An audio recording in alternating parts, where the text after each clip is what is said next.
Hello, everybody. Welcome back. This is another one-on-one with FinOp Consulting Group, and we are happy to have a very special guest in the house. Okay.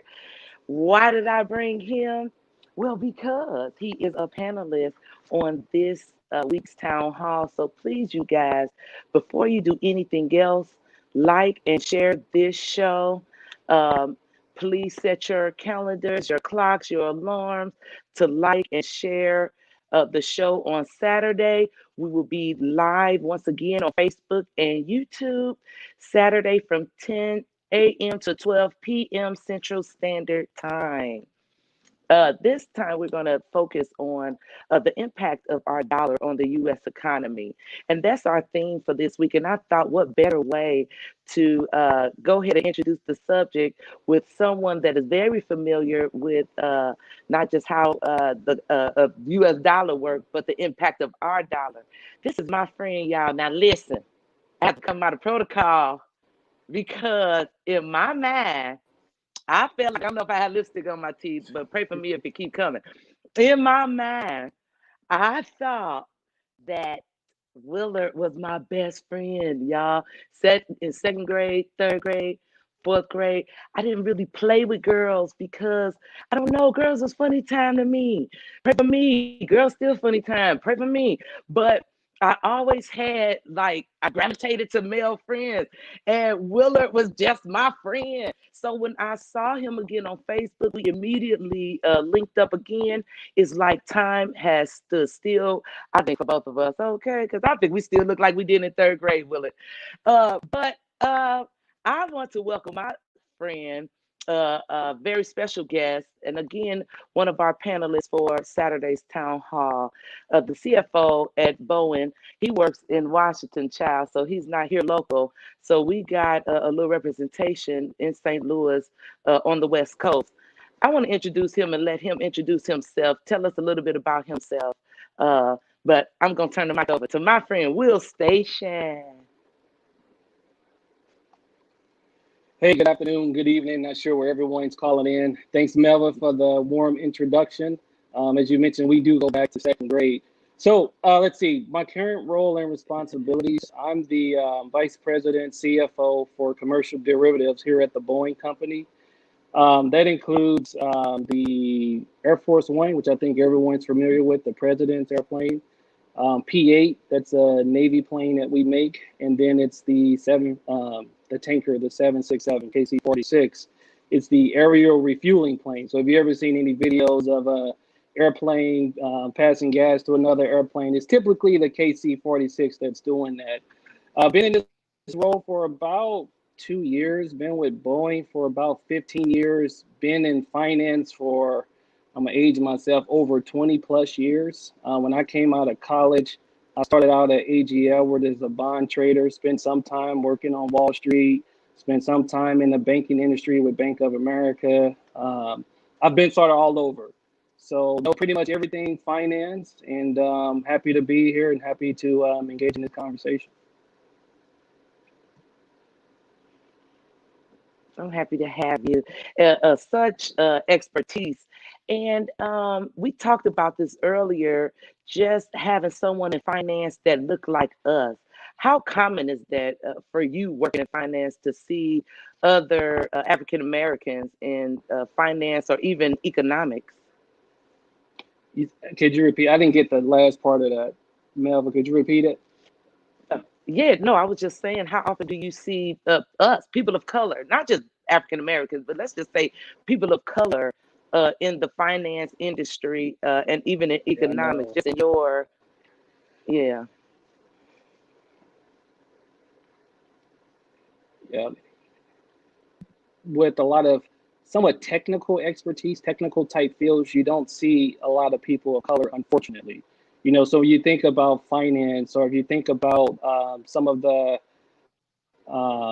IT type stuff, anything that gets very technical, you don't see a lot of people of color. And then maybe it's because we don't gravitate towards that, maybe because we're not taught those fields early in life. I'm not sure why, but it's not a lot of us here. And so it's important, that we use initiatives like you're using here, this type of opportunity to get out there and have people see us, and hopefully inspire other people to try to achieve these types of roles when they think about their careers, or they think about their kids' careers, or they want to deeply understand, what else is just out there for them to do. I'll tell you, when I was growing up, I didn't know anyone that worked in finance. Definitely didn't know any CFOs. And so, my career expectation was just to be a fireman because that's what I saw in the neighborhood. And so we definitely got more work to do to inspire people of color to go after more technical job opportunities. I think they don't realize, first of all, the importance of finance. One of the things that I knew very early on as a child, because my dad was an accountant and had his own firm, was the fact that people would always need some type of financial something. Every effort has to have some type of financial infrastructure. So not only will there always be a career in that, but we make pretty good money in finance. I ain't trying to be funny, but Oh yeah, oh it's yeah, not and too oh yeah, shabby. yeah. It's not bad, and it continues to evolve. Data analytics now, and using computers, and more technology around how we do our finances. I mean, it's continued to evolve. It's becoming even more technical, I say, than it was when I was growing up and going to school. And you're definitely right. No matter which project you use, what initiative you're trying to kick off, there needs to be some type of funding, right? There needs to be some type of funding to cover the budget. Yeah, absolutely. And so then, what would we say, maybe to encourage future, the next generation to uh, get into economics, and we're going to talk more about what we feel maybe the problem is, or the barriers, or the disparities. But I'm just saying, in this moment at the beginning, if somebody clock in and then clock back out, they'll feel like they got a little solution to the problem. But is there any way you can encourage them? Like, Right. I know what encouraged me, and that was my natural love for all things finance.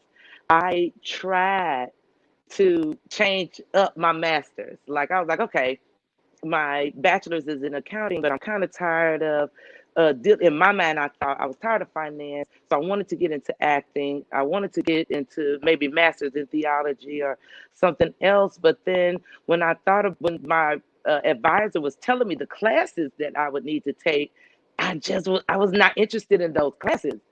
And so then I was like, well, what else could I do? And she was like, well, your undergrad is in accounting. Yeah.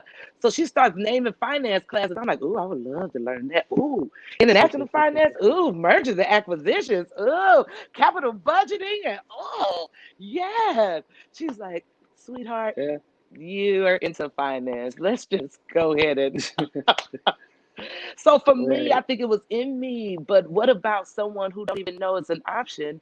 Because as we're going to talk about, that's not a conversation we have. What would you say about, Yeah. I looking think into that? Right. I think it's in all of us, managing your financials, having some sort of business acumen.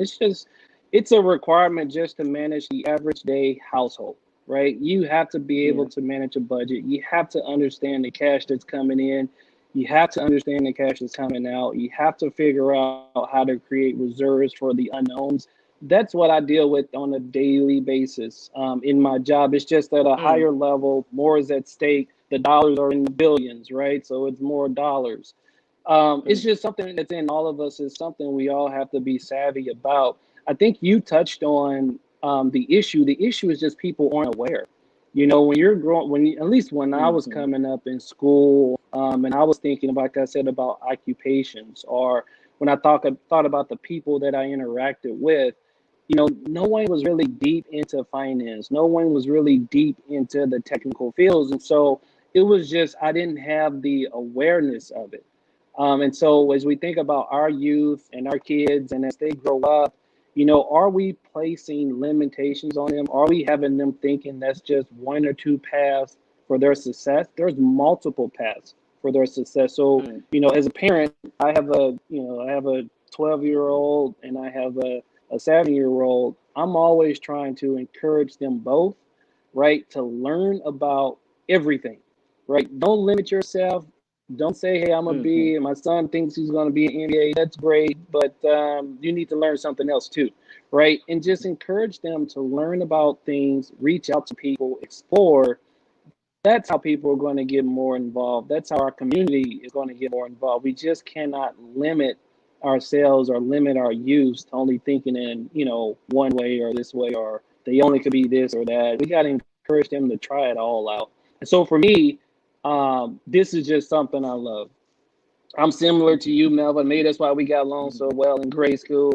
I was always counting the dollars. I was always trying to figure out how I can save dollars. I was just always thinking about money and how I can get more money, how I could be a part of money situation, similar to you, international finance, how you can travel the world, do deals, foreign exchange, you know.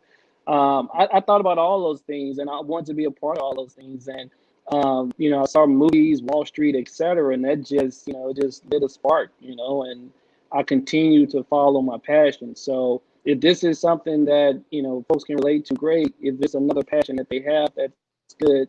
But just follow your passion. That's what I did. That's good. That's good. And when you do somehow or another, the journey just becomes clear to you. When you're on the road you're supposed to be Yeah, on. The Lord would just lead people in your path and in your way, just to make sure you're still going in the right direction. It's crazy. I want to talk about, you touched on saving, um, and that's something we talked about earlier today, that maybe that's another thing we're not taught, and we do understand that there are barriers, and there is the disparity rather, of us having the funds and the money to even discuss finances with our children and teach them financial literacy.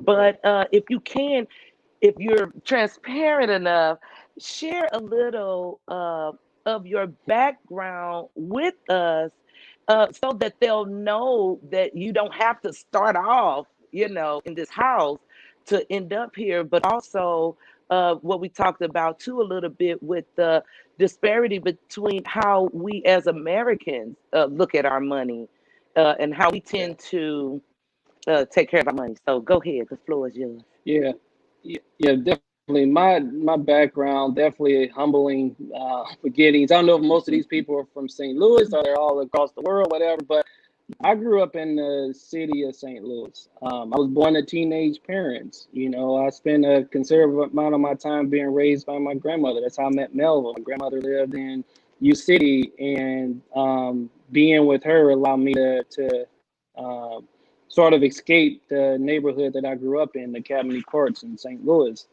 And so I didn't come from an extreme amount of wealth at all. And I had to work hard and do things to position myself to be where I'm at. And plus, I was blessed quite a bit. I was at church every Sunday, praying for the future that I'm living now. And so I'll tell you, you don't have to start. It's great if you can get a good start to life. It's great if your parents are able to leave you things and sort of help you get ahead, in terms of having wealth and security in your life. But you can also come from nothing and still build the same. I think a key part of some of the success that I've had was the savings part, which is what you're mentioning now.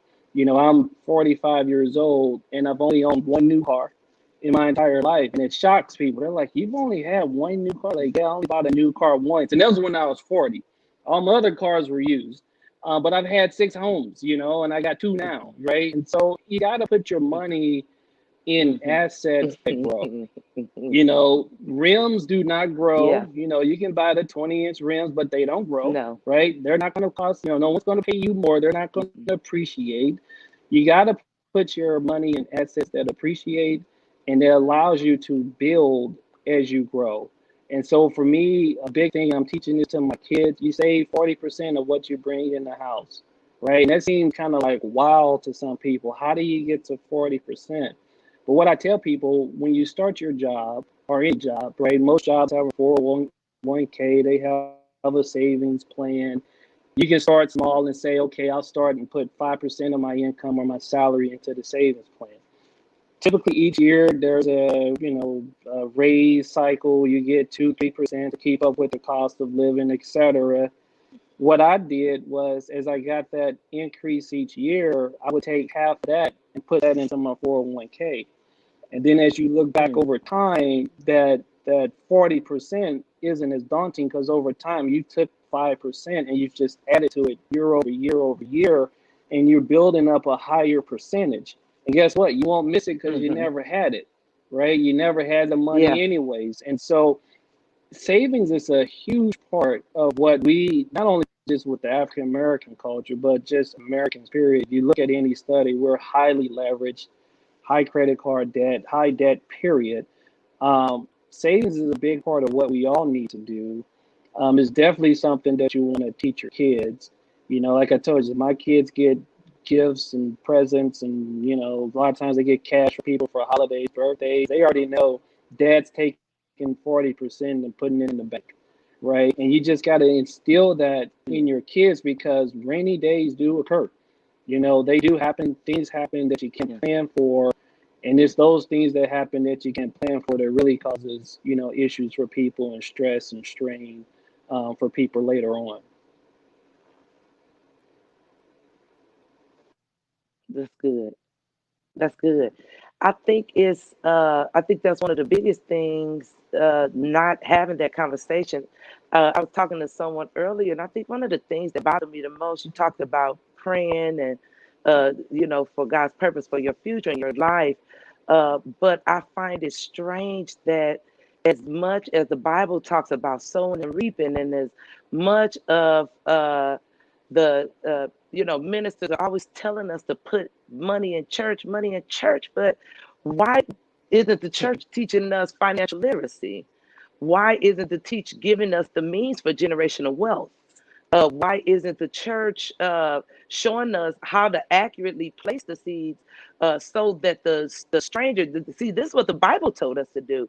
When we collect our harvest, we're supposed to leave the four Hmm. corners, right? Like you say, your 40%, you leave the four corners, Right, and that should be for the fatherless or the widow or the stranger, so that no one lacks.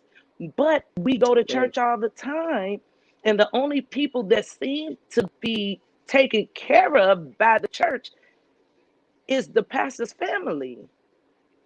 And then right. they You're say, right well, no, about we that. have a food pantry, but the food pantry is day old food and old bread and old stuff. Like, so whose responsibility is it?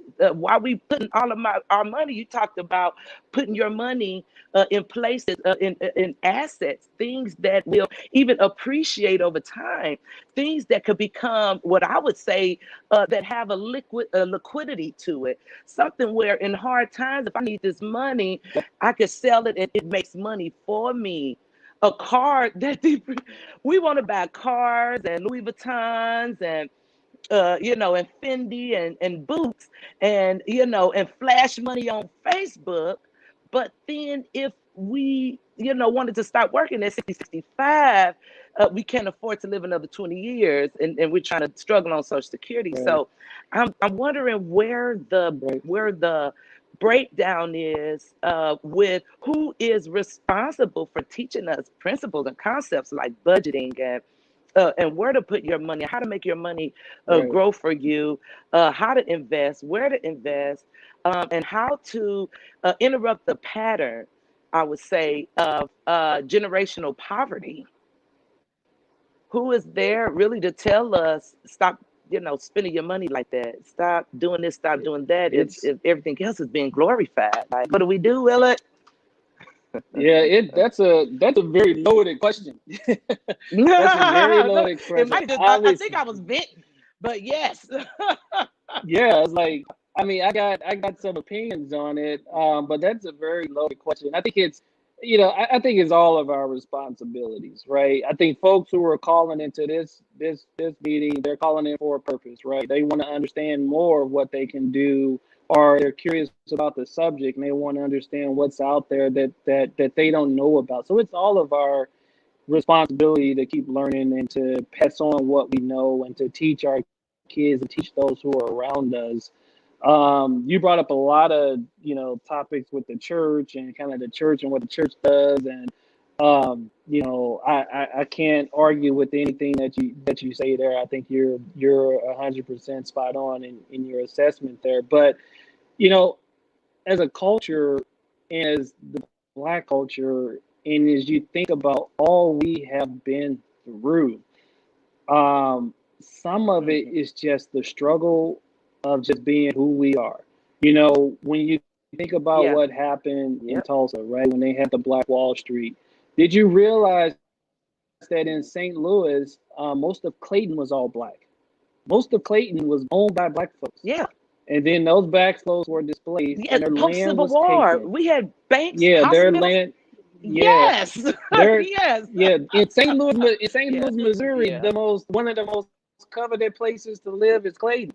And you pay a huge premium to live in Clayton. Well, Clayton was all black at one point, Yeah. right? And so when you think their land was just Yeah. taken away from them, they got nothing for their land. And so when you think about our history Yeah. and you Yeah. think about all we've been through as people, when we do have some success and when we do have the ability to buy certain things, not that we probably shouldn't buy them, but when we have the ability to buy them, we go buy them. We want to go celebrate. We want people to know, hey, I'm not, poor, or I'm not struggling, or I'm not the type of Mhm. black person you read about in the paper. We want people to respect us. It's that need for respect. And so that's Yeah. why we buy what we buy. That's why we spend what we spend. And I think it's okay to buy and spend those things. I'm not gonna lie. My wife has a Louis Vuitton bag. She's probably buying one right now. Who knows? But I think it's Oh, we okay. love them. But Listen, all I'm encouraging people to I'm do preaching to is, myself. yeah, I yeah, like fine things. right. I think But it's how do we okay. find the Yeah, balance?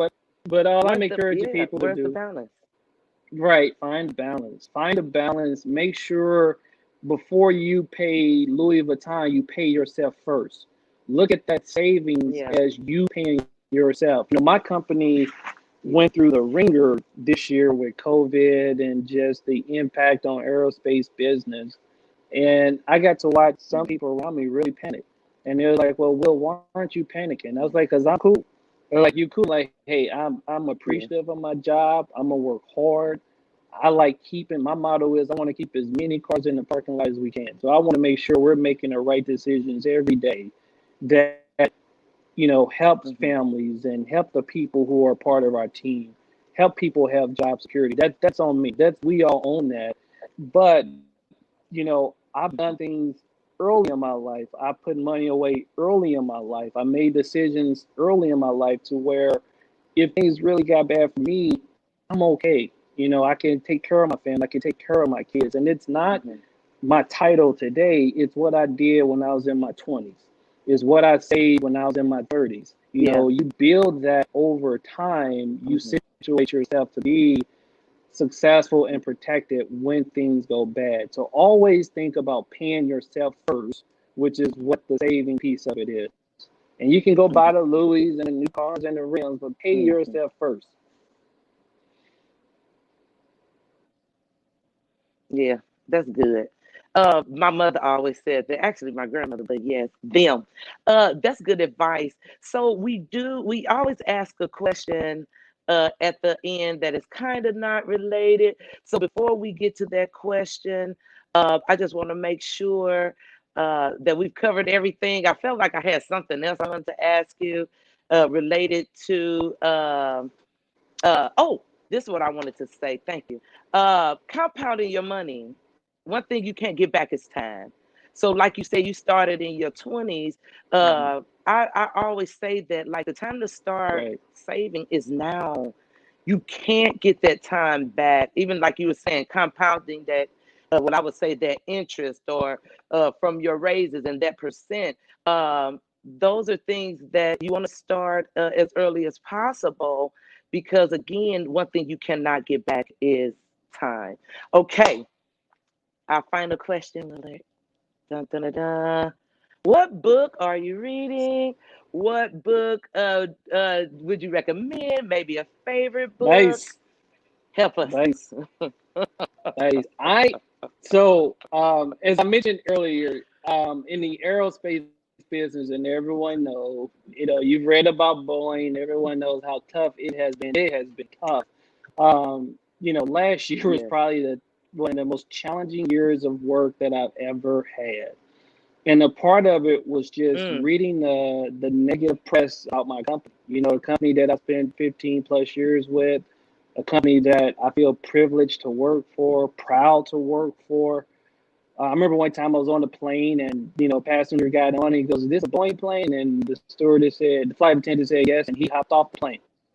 And I was just like, Jesus, I was just like, man, so emotionally last year was tough. And someone recently recommended, mm, they say, hey, you need to read this book, Relentless. And so Relentless is the name of the book. I can't remember the name of the author, but basically he's the trainer who trained Michael Jordan, Kobe Bryant, D Wade, Charles Barkley. So he's trained a lot of professionals. And the book is all about, he has this term, are you a closer or are you a cleaner?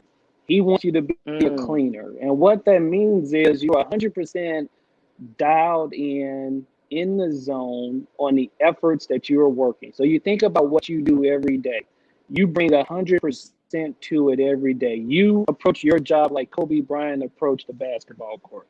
And mm, he talks about the things you need to do in terms of having the confidence, the things you need to do in terms of having the dedication, putting in the time. Um, don't get negative thoughts in your head. And so as you think about all that we mm, were dealing with last year as a company, I had a ton of negative thoughts in my head. Did I make the right decision? Should I become that fireman that I wanted to be when I was a kid? Just looking at where I'm mm, at, looking at what I'm going through, is there something else I was meant to do? And so Relentless is the book. I love it. I read, I've read it probably 3 times now. I'm reading it for the third time. I read a couple of pages each night. There's always little nuggets in there. I would encourage people to read that book. It's a good way to motivate yourself and really, kind of get you thinking in the right direction. Because a lot of the things that happen to us are bad is because we got the negative thoughts in our head. And so it's a really, really good book. mm. I like it a lot. Yeah. What are you Yes. reading? And it's called Relentless. Relentless. Listen, Yep. I What read are you everything. reading right now? It's so Oh, funny.